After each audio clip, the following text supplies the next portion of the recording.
Assalamualaikum warahmatullahi wabarakatuh. Sahabat Rakan Ida Susanti.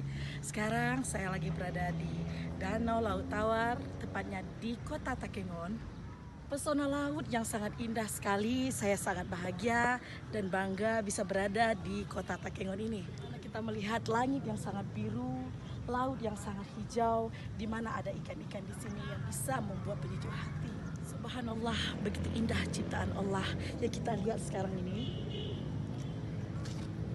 Bagi Rakan Ida Susanti, Eva Haji Ridwan Awe, jangan lupa kunjungi di sini Danau Laut Tawar, tepatnya di Kota Takengon. Lihatlah pesona indah Kota Takengon. Rakan Ida Susanti, jangan lupa dukung saya di 2019, tanggal 17 April 2019. Pilih saya, Ida Susanti Eva Haji Ridwan Awe, Partai Golkar, nomor urut 3, DPRK PD. Suara Rakyat, Suara Golkar.